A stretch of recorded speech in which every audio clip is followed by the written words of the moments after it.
Ce programme vous est présenté par le restaurant-café Bardot,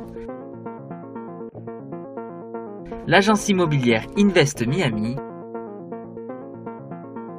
et votre voyagiste Contact Tour.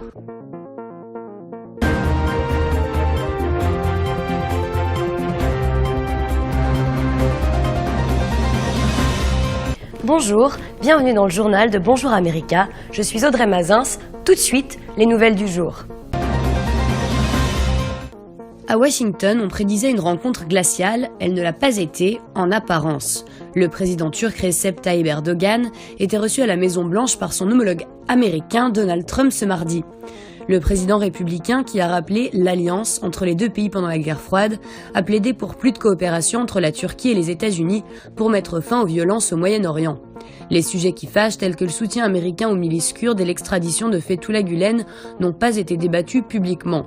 Erdogan réclame toujours l'extradition du prédicateur turc Fethullah Gülen, exilé en Pennsylvanie, qu'il accuse d'avoir organisé le coup d'État manqué de juillet dernier, une extradition refusée par Washington. Toujours aux États-Unis, l'interdiction des ordinateurs et des appareils électroniques en cabine sur les vols à destination des États-Unis sera probablement étendue non seulement à l'Europe, mais également à d'autres régions du monde, a annoncé mardi un responsable américain.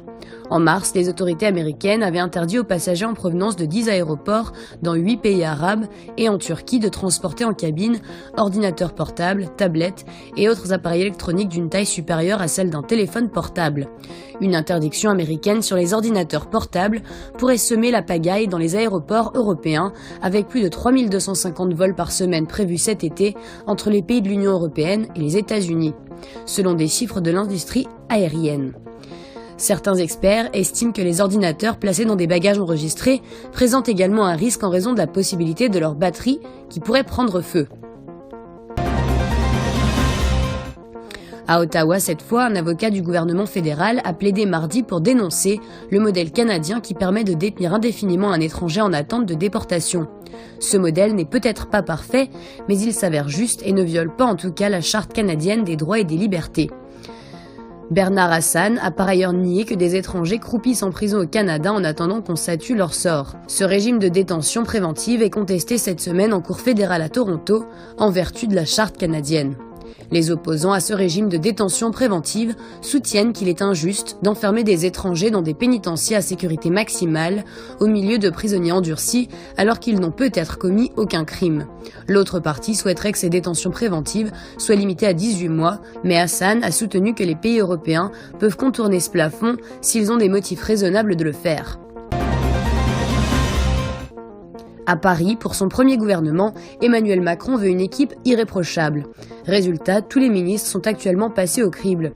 Dans un communiqué, l'Élysée a ainsi annoncé que, conformément à ses engagements de moraliser la vie publique, le chef de l'État veut des vérifications concernant les ministres. Emmanuel Macron demande à la Haute Autorité pour la transparence de la vie publique et à Bercy d'effectuer une vérification de leur situation fiscale, de vérifier que les ministres ne se trouvent pas dans des situations de conflit d'intérêts. Le nouveau chef de l'État veut éviter les bavures passées lorsque l'ancien secrétaire d'État, Thomas Thévenoud, avait été contraint de démissionner, car il avait omis de faire sa déclaration d'impôt. Ce souci de transparence est né au lendemain de l'affaire Cahuzac qui avait entaché le quinquennat de François Hollande. Découvrons maintenant une ville plurimillénaire dotée d'égouts, de chasses d'eau et de bains publics. Des archéologues s'efforcent de faire connaître Mohenjo-Daro, l'une des plus anciennes cités au monde, afin de mieux protéger ce site exceptionnel dans le sud du Pakistan. Anthropologues comme archéologues estiment que la cité pourrait détenir la clé des mystères de la civilisation de l'Indus, apparue environ 3000 ans avant l'ère chrétienne, dans ce qui est aujourd'hui l'Inde et le Pakistan, avant de disparaître inexplicablement.